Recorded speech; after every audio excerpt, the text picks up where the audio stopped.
Guys, welcome back to my YouTube channel. आज हम पढ़ने वाले हैं अबाउट द कार्ल मार्क्स। आज हम बेसिकली कार्ल मार्क्स के बैकग्राउंड के बारे में, उनकी लाइफ के बारे में, उनके वर्क्स के बारे में, इन सब के बारे में डिस्कस करने वाले हैं एंड आगे जाके हम उनकी थ्योरीज के बारे में भी डिस्कस करेंगे। Without wasting any more time, let's get into that. As I told you कि आज हम बेसिकली कार्ल मार्क्स के बारे में देखने वाले हैं। तो जो कार्ल मार्क्स थे वो केवल एक इकोनॉमिस्ट नहीं थे, वो एक रिवॉल्यूशनरी थिंकर थे जिन्होंने वर्ल्ड को एक नया वे दिया to look at the society, the economy and the power. उन्होंने ये जो पर्सपेक्टिव था सोसाइटी को लेके, इकोनॉमी को लेके, पावर को लेके, जो लोगों का पर्सपेक्टिव था उसको कम्प्लीटली चेंज कर दिया। ठीक है, उन्होंने बेसिकली सोसाइटी को किस तरीके से देखा जा रहा है, इकोनॉमी को किस तरीके से देखा जा रहा है या पावर को किस तरीके से देखा जा रहा है, तो उसको देखने का पर्सपेक्टिव भी कहीं ना कहीं उन्होंने चेंज कर दिया था। उसको देखने का तरीका इन्होंने जो है कहीं ना कहीं लोगों का चेंज कर दिया था। ठीक है, अब हम कार्ल मार्क्स का बैकग्राउंड देख लेते हैं, उनकी अर्ली लाइफ देख लेते हैं कि कैसी रही उनकी अर्ली लाइफ। तो सबसे पहले कार्ल मार्क्स का बर्थ हुआ था जर्मनी के अंदर 1818 में और एक मिडिल क्लास फैमिली में। उनकी जो फैमिली थी वो ओरिजिनली ज्यूइश थे, बट वो बाद में प्रोटेस्टेंट्स बन गए थे। अब प्रोटेस्टेंट्स कौन होते हैं? प्रोटेस्टेंट्स मतलब बेसिकली वो क्रिश्चियन जो लोग पॉप की अथॉरिटी को डिनाई करते हैं, पॉप की अथॉरिटी में नहीं मानते हैं और वो ये कंसिडर करते हैं कि जो बाइबल है is the ultimate source of spiritual authority. तो दैट आर प्रोटेस्टेंट्स। ठीक है, तो यहाँ पे हमने क्या बोला कि उनकी फैमिली पहले ज्यूइश थी बट वो बाद में प्रोटेस्टेंट्स बन गए थे और बहुत ही यंग एज से मार्क्स जो थे फिलॉसफी में, हिस्ट्री में, पॉलिटिक्स में, इन सब में बहुत ज़्यादा इंटरेस्टेड थे। उन्होंने जर्मन यूनिवर्सिटीज़ में अपनी स्टडीज़ कंप्लीट करी एंड वहाँ पर जो कार्ल मार्क्स थे वो इन्फ्लुएंस हुए हीगल से। हीगल जो है एक बहुत ही फेमस फिलोसोफर है जो कि ये बिलीव क्या करते थे कि आइडियाज़ जो है वो वर्ल्ड को चेंज कर सकते हैं, कि अगर आप नए नए आइडियाज़ ला रहे हो, अगर आपके कुछ आइडियाज़ है तो वो क्या कर सकते हैं, वर्ल्ड में एक चेंज लेके आ सकते हैं, एक नया चेंज लेके आ सकते हैं। बट हालांकि वो हीगल से इन्फ्लुएंस तो थे बट मार्क्स ने इस चीज़ से कहीं ना कहीं डिसएग्री किया था। मार्क्स ने कहा था कि जो इकोनॉमिक और मटेरियल कंडीशन है किसी भी सोसाइटी की, वो लोगों के आइडियाज़ को या सोसाइटी को शेप करती है। तो वो चीज़ यहाँ पर उन्होंने बोली थी कि जैसे कि मनी हो गया, जॉब्स हो गई, प्रॉपर्टी हो गई, तो ये सारी जो इकोनॉमिक और मटेरियल कंडीशन है ये क्या करती है, ये लोगों के आइडियाज़ को और सोसाइटी को शेप करती है। केवल आपके थॉट्स, आपके बिलीव्स, आपके आइडियाज़ जो है वो सोसाइटी को शेप नहीं करते हैं, बट ये कुछ इकोनॉमिक और मटेरियल कंडीशंस भी जो है क्या करती है, सोसाइटी को शेप करती है। तो वो चीज़ यहाँ पे कार्ल मार्क्स ने बोली। अब हम देखते हैं कि कार्ल मार्क्स के आसपास का एनवायरनमेंट कैसे था, वो किस एनवायरनमेंट में ब्रॉट अप हुए। ठीक है, तो उनके आसपास का वर्ल्ड कैसे था, द वर्ल्ड अराउंड हिम। तो यहाँ पे जब कार्ल मार्क्स ब्रॉट अप हो रहे थे तो ऐसे में वर्ल्ड में क्या चल रहा था, क्या सब सिचुएशंस थी, तो वो चीज़ अब हम देखते हैं।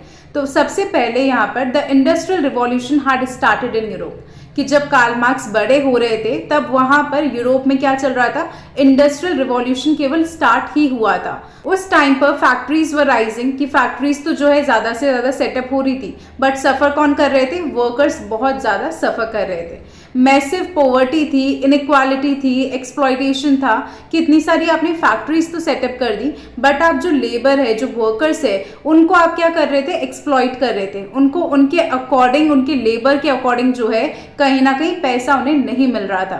तो मैसिव पॉवर्टी थी, इनइक्वालिटी थी, एक्सप्लॉयटेशन था। तो ये सब जब उन्होंने एक्सपीरियंस किया कार्ल मार्क्स ने, तो उनको ये चीज़ रियलाइज़ हुई, उन्होंने इस चीज़ को क्वेश्चन किया कि क्यों ऐसा होता है कि कुछ लोगों के पास सब कुछ है और एक तरफ मेजॉरिटी ऑफ पीपल जो कि एंडलेसली वर्क करते हैं वो फिर भी पुअर रह जाते हैं, और कुछ लोग जो इतना काम नहीं करते हैं, इतना काम करते भी नहीं है, फिर भी उनके पास सब कुछ है।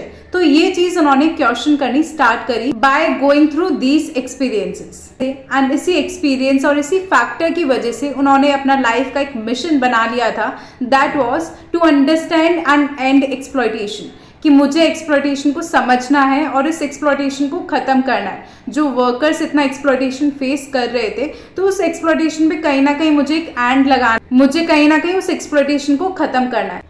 तो इस तरीके से कार्ल मार्क्स ने जो है अपनी लाइफ का कहीं ना कहीं गोल या मोटो जो हम कह सकते हैं वो सेट किया। Okay, now let's see his work and the collaborations कि उन्होंने क्या क्या काम किया, किस किस के साथ कोलैबोरेट किया। तो यहाँ पर जो कार्ल मार्क्स है उन्होंने फ्रेडरिक एंजल्स के साथ, जो कि उनके फ्रेंड भी है एंड इवन उनके डिसिपल भी है, मतलब उनके शिष्य भी है, ठीक है, उनके साथ बहुत ही क्लोजली काम किया कार्ल मार्क्स ने, ठीक है।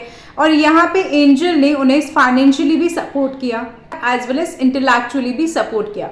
उन लोगों ने मिलकर, कार्ल मार्क्स और एंजल ने मिलकर जो है फाउंडेशन क्रिएट करी कम्युनिज्म की। कार्ल मार्क्स ने अपनी मोस्ट ऑफ दी लाइफ जो है लंदन में कहीं ना कहीं स्पेंड कर दी। उन्होंने वहां पर रिसर्च करी एंड ब्रिटिश म्यूजियम लाइब्रेरी में रह के अपने वर्क्स कंप्लीट किए, अपने रिसर्च कंप्लीट करे, ठीक है। उन्होंने इवन पोवर्टी भी फेस करी, उनको एग्जाइल भी मिला। एग्जाइल मतलब होता है कि देश से आपको फोर्सफुली निकाल दिया जाना, ठीक है। तो वो जब जर्मनी में रह रहे थे तो उनको वहां से निकाल दिया गया था, बट उन्होंने फिर भी कभी भी हार नहीं मानी। उन्होंने अपने वर्क्स कंटिन्यू रखे, अपने वर्क्स पे फुल फोकस के साथ उन्होंने जो है मेहनत करी, ओके। तो उनके मेन वर्क्स कौन कौन से थे? तो सबसे फेमस द कम्युनिस्ट मैनिफेस्टो, जो कि पब्लिश हुआ था 1848 में, जिसको उन्होंने एंजल्स के साथ मिलके इस वर्क को कंप्लीट किया था। And second one is the 10 capital, जो कि जिसका फर्स्ट वॉल्यूम 1867 में पब्लिश हुआ था एंड इसमें डिटेल स्टडी थी कैपिटलिज्म के बारे में, ठीक है। Third is contribution to the critique of political economy and this was published in 1859। Fourth था पॉवर्टी ऑफ फिलोसॉफी, जो कि 1847 में पब्लिश हुआ था। तो ये कुछ मेन वर्क्स थे कार्ल मार्क्स के। तो आज हमने बेसिकली क्या कवर किया, हमने उनके मेन वर्क्स के बारे में देखा, उसके अलावा हमने देखा उनके बैकग्राउंड के बारे में, उनकी लाइफ के बारे में, उनकी अर्ली लाइफ के बारे में बेसिकली, ठीक है, और क्या सब सिचुएशंस ने उनको इन्फ्लुएंस किया। So that was it and in the next videos हम डिस्कस करेंगे कार्ल मार्क्स की थ्योरीज के बारे में, क्लास स्ट्रगल के बारे में, जो उन्होंने क्लास स्ट्रगल के बारे में बात करी, तो वो सब चीजें हम नेक्स्ट वीडियोस में डिस्कस करेंगे। So stay tune for that videos and you already know, अगर आपको ये वीडियो थोड़ा बहुत भी हेल्पफुल लगता है, थोड़ा बहुत भी यूजफुल लगता है, then do share this video with all your friends, but only if you find it helpful. अगर आपको हेल्पफुल लगता है तो ही आपको ये वीडियो अपने फ्रेंड्स के साथ शेयर करनी है, otherwise it's completely fine. But the most important thing, do let me know all your valuable feedbacks in the comment section. Please मुझे बताइए मुझे कहाँ पे इम्प्रूव करना चाहिए, या क्या चीज़ के साथ कंटिन्यू करना चाहिए, या क्या चीज़ और नई ऐड करनी चाहिए। So please do let me know all those valuable feedbacks in the comment section. So yeah, bye bye, take care.